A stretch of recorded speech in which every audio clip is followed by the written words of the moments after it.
नमस्कार साथियों, आज मैं आपको 55 वर्ष पीछे ले जाना चाहूँगा। सन 1968 1968। आपने 3M कंपनी का नाम अवश्य सुना होगा। उसमें डॉक्टर स्पेंसर सिल्वर नामक एक वैज्ञानिक एरोस्पेस इंडस्ट्री के लिए एक सुपर स्ट्रॉन्ग एडहेसिव, अत्यंत मजबूत चिपकने वाला ग्लू विकसित करने पर काम कर रहे थे। लेकिन इसके बजाय उन्होंने गलती से एक ऐसा कमज़ोर सा गोंद तैयार कर दिया जो सतहों पर चिपक तो सकता था, लेकिन उसकी पकड़ इतनी कच्ची थी कि वह बिना कोई अवशेष छोड़े आसानी से अलग किया जा सकता था। तो यह तो एक बेकार सी चीज़ थी। ऐसे कच्चे चिपकने वाले एडहेसिव का कोई स्पष्ट उद्देश्य नहीं था, तो बस एक असफलता के रूप में उसे किनारे कर दिया गया। 6 वर्ष बाद 1974 की बात है। 3M के एक अन्य वैज्ञानिक आर्थर फ्राई एक संगीत प्रेमी थे। वे अपनी भजन पुस्तिका में बुकमार्क का प्रयोग करते थे, परंतु इस बात से परेशान थे कि वह बुकमार्क अक्सर नीचे गिर जाते थे। वे कोई ऐसा तरीका चाहते थे जिससे वे प्रभावी रूप से अपनी भजन पुस्तिका को चिन्हित कर सकें और पृष्ठों को कोई नुकसान भी ना पहुंचे। उन्हें अचानक याद आई डॉक्टर सिल्वर के उस 6 साल पुराने कमज़ोर से एडहेसिव की। उन्होंने सोचा कि यह उनकी समस्या का एक समाधान हो सकता है। उन्होंने अपनी भजन पुस्तिका के पृष्ठों पर छोटे छोटे पेपर मार्कर जोड़ने के लिए कमज़ोर चिपकने वाले एडहेसिव का उपयोग किया। आसानी से निकल जाने के कारण उन्होंने पुस्तिका को बिना कोई नुकसान पहुंचाए पूरी तरह से काम किया। फिर उन्होंने बाकायदा इसका एक प्रोटोटाइप बनाया और इसे अपने सहयोगियों को दिखाया। वे बहुत प्रभावित हुए और इसे बाजार में ले जाने के लिए प्रोत्साहित किया, परंतु कंपनी इसे बाजार में एक उत्पाद के रूप में जारी करने में झिझक रही थी, क्योंकि उन्हें नहीं लगता था कि इसके लिए बाजार में कोई मांग होगी। हालांकि आर्थर फ्राई लगातार अड़े रहे और अंततः उन्होंने इसे आजमाने के लिए कंपनी को मना लिया। इस सब में लग गए 3 साल।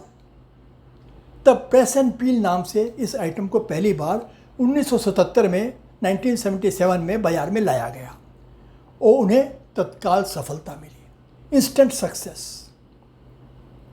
आज यही आइटम दुनिया में सबसे लोकप्रिय ऑफिस सप्लाइज में से एक है। अब इसका नाम है पोस्ट इट नोट्स।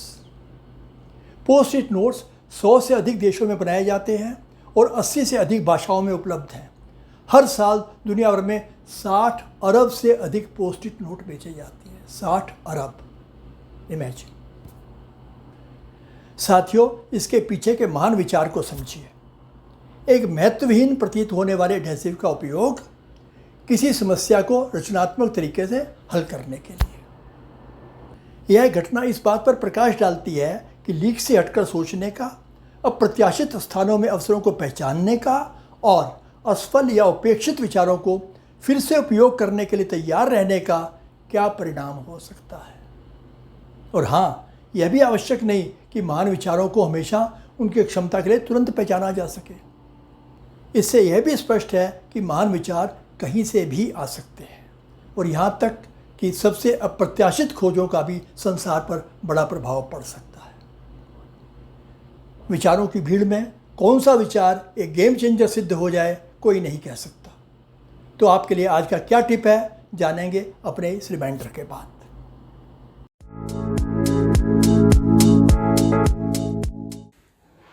इस वीडियो को देखने के बाद आपको जाना होगा अपने नियमित टेम्पलेट पर। यदि आपने वो टेम्पलेट अभी तक डाउनलोड नहीं किया है तो नीचे डिस्क्रिप्शन में दिए गए लिंक से डाउनलोड कर लें, या वैसा ही चार्ट प्लेन पेपर पर या अपनी नोटबुक में ड्रॉ कर लें, जैसे भी ठीक लगे। पर आपकी यही यात्रा शुभ और सफल हो, इसके लिए यह एक आवश्यक कदम है। तो इस वीडियो को देखने के बाद आप करेंगे कुछ आत्मचिंतन, सेल्फ रिफ्लेक्शन, और आज की टिप पर आपकी अपनी क्या सोच है, आपकी क्या राय है, वो इस चार्ट में लिखना है, ताकि आप आगे का प्लान बना सकें। प्लान में आपने टिप से आगे बढ़ते हुए उसे अपने एक्शन स्टेप्स में कन्वर्ट करना है। यह समझना भी आवश्यक है कि टिप तो एक होगा, परंतु उसके लिए उठाए गए कदम बहुत से हो सकते हैं। आपके लिए क्या उपयुक्त होगा, यह निर्णय केवल आप ही कर सकते हैं। तो आपको क्लियरली लिखना है कि आप इस टिप को इम्प्लीमेंट करने के लिए क्या स्पेसिफिक कदम उठाएंगे।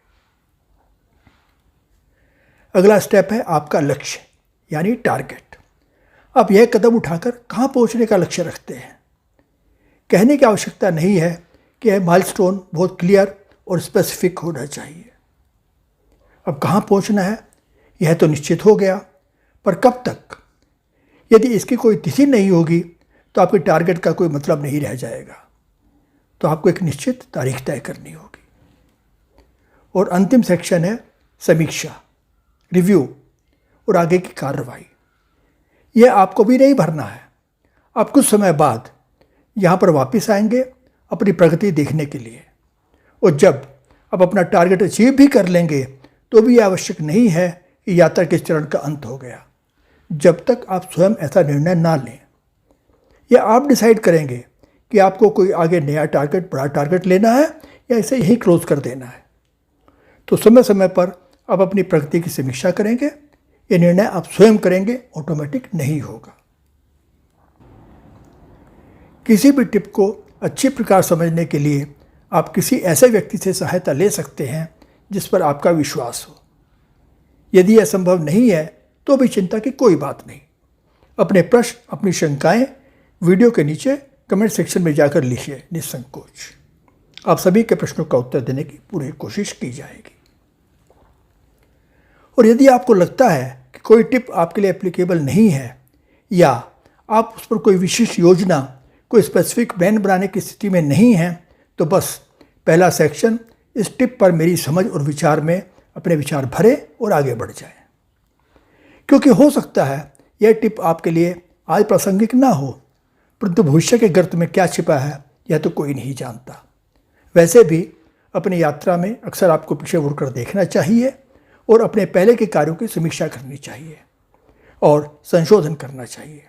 इसलिए ज़रूरी है कि प्रति सप्ताह कम से कम अपनी समझ और विचारों को रिकॉर्ड करके ही आप आगे बढ़ें।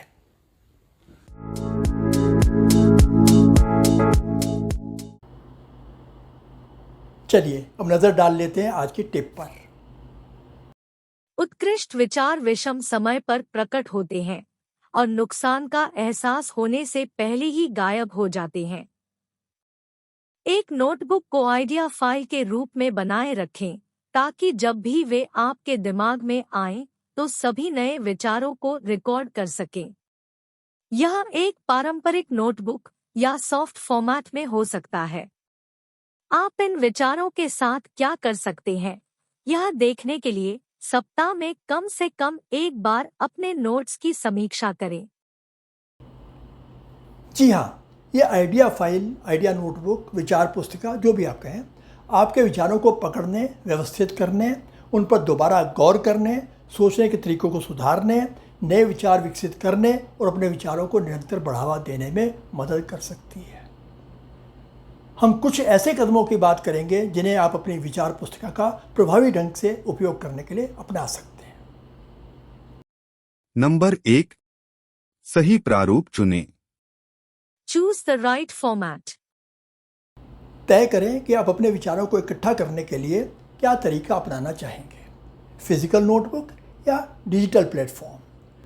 दोनों के अपने फ़ायदे हैं, इसलिए वह चुनें जो आपकी आदतों के अनुरूप हो। नंबर 2, इसे हमेशा साथ रखें। Carry it at all times. अपनी विचार पुस्तिका हर समय अपने साथ रखें। विचार किसी भी समय आ सकते हैं, एक चिंगारी की तरह आई और चूक गए तो खत्म। इसलिए आपकी विचार पुस्तिका आसानी से उपलब्ध होने से यह सुनिश्चित होता है कि आप उन रचनात्मक चिंगारियों को पकड़ने से नहीं चूकेंगे। नंबर 3, विचारों को तुरंत कैद करें। Capture ideas quickly. जैसे ही कोई विचार आपके दिमाग में आए, उसे अपनी विचार पुस्तिका में तुरंत लिख लें। विचार को बनाए रखने के लिए अपनी स्मरण शक्ति पर भरोसा ना करें, क्योंकि यह बिजली की गति से गायब होने की क्षमता रखते हैं। अपने विचारों को पकड़ने के लिए आप एक नोटबुक, वॉइस रिकॉर्डर और यहाँ तक कि एक स्मार्टफोन ऐप का भी उपयोग कर सकते हैं। नंबर 4, विशिष्ट रहें। Be specific. जब आप कोई विचार लिखें तो यथासंभव विशिष्ट रहे, स्पेसिफिक, शॉर्ट एंड नहीं। इससे आपको इसे बाद में याद रखने में मदद मिलेगी और इसे विकसित करना आसान हो जाएगा। नंबर 5, दिनांक और समय नोट करें। Note down the date and time. प्रत्येक विचार के साथ दिनांक और समय भी नोट करें। इससे आपको पैटर्न ट्रैक करने और उस समय की पहचान करने में मदद मिल सकती है जब आपकी रचनात्मकता सबसे अधिक सक्रिय होती है। इससे आपको यह देखने में मदद मिलेगी कि समय के साथ साथ आपके विचार कैसे विकसित हुए हैं। नंबर 6, नियमित अवधि में समीक्षा करें। Review regularly.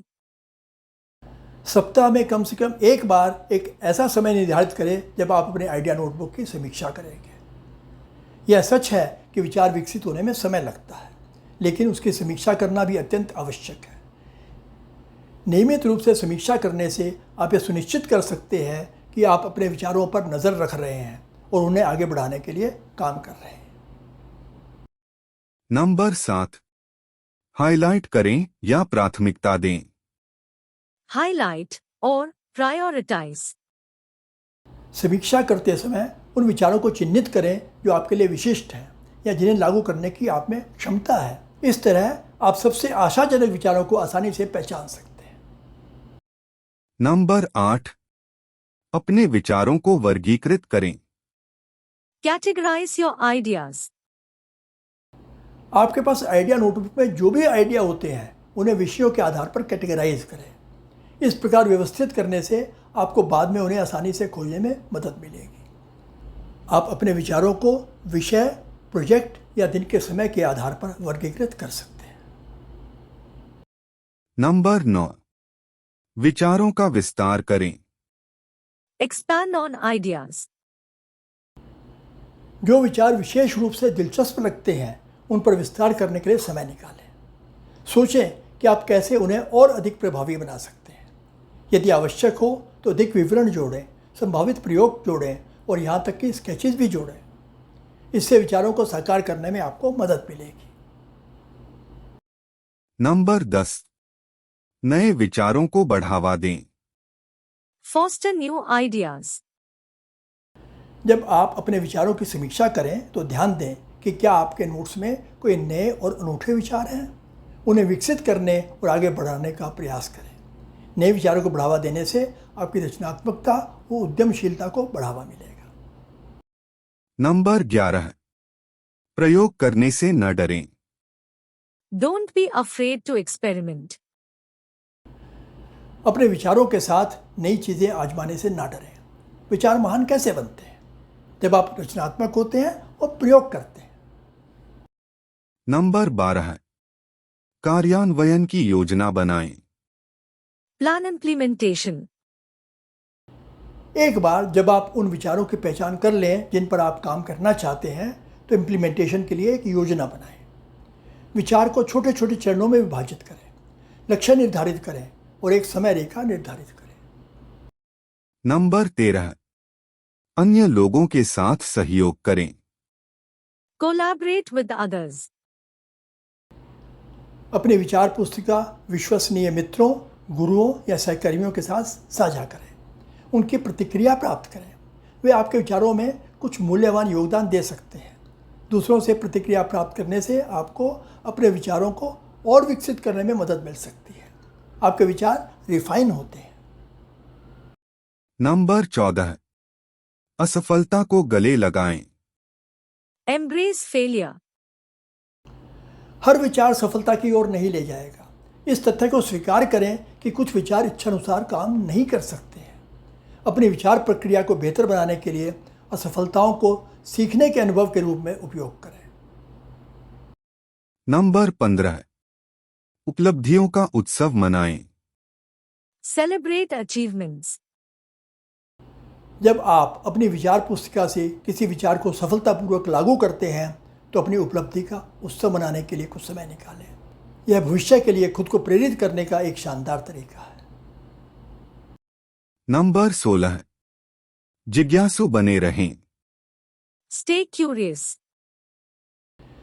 लगातार अपने आप को नए अनुभवों, सूचनाओं और चुनौतियों से अवगत कराते रहें। जिज्ञासा अक्सर नए विचारों की ओर ले जाती है और आपकी विचार पुस्तिका इस निरंतर जिज्ञासा से लाभान्वित होगी। नंबर 17, मनोबल बढ़ाएं। Boost morale. अपने नोट्स में पिछली समीक्षा से प्राप्त सफलताओं की सूची भी रखें। यह आपके मनोबल को बढ़ावा देगा और आपको अपने काम पर जोर देने में मदद करेगा। मनोबल बढ़ने से आपको प्रेरित रहने और अपने लक्ष्यों को प्राप्त करने में मदद मिलेगी। नंबर 18, नुकसान को पहचानें। Recognize the loss. कई बार होता है कि हमारे दिमाग में विचार आते हैं लेकिन हम उन्हें समय पर समीक्षा नहीं कर पाते हैं और उन्हें भूल जाते हैं। इसलिए देखें कि क्या कोई ऐसे विचार हैं जिन्हें आपने बिना समीक्षा किए ही खो दिया है। नुकसान को पहचानने से आप अपनी गलतियों से सीख सकते हैं और उन्हें भविष्य में दोहराने से बच सकते हैं। और नंबर 19, स्थिरता बनाए रखें। Maintain consistency. यह समझना महत्वपूर्ण है कि आपके विचारों का विकास समय लेता है और आपको सामंजस्य की आवश्यकता है। आपकी समीक्षा इसे एक नियमित प्रक्रिया बनाकर आपको आगे बढ़ने में मदद करेगी। साथियों, इन सुझावों का पालन करके आप न सिर्फ अपने आइडियाज़ को सुरक्षित रखेंगे बल्कि समय समय पर समीक्षा करके उन्हें और भी बेहतर बना सकेंगे। याद रखें, आपकी विचार पुस्तिका एक जीवित दस्तावेज है जो समय के साथ साथ विकसित होती है। यह रचनात्मकता को बढ़ावा देने, प्रेरणा प्राप्त करने और नवीनता को आगे बढ़ाने का एक उत्तम साधन है। अपने विचार पुस्तिका का लगातार उपयोग और समीक्षा करके आप अपने विचारों की शक्ति का उपयोग कर सकते हैं और उन्हें सार्थक कार्यों में बदल सकते हैं। और अंत में एक बार फिर यह याद रहे कि आपका काम इन विचारों को ढूंढना नहीं है बल्कि जब वे सामने आए तो उन्हें पहचानना है। तो उठाइए अपनी विचार पुस्तिका और हो जाइए शुरू। आपसे अनुरोध है कि इस वीडियो को लाइक करें, अधिक से अधिक शेयर करें और चैनल को सब्सक्राइब अवश्य करें। तब आपसे भेंट होगी अगले शनिवार रात्रि 8:30 बजे। तब तक के लिए नमस्कार।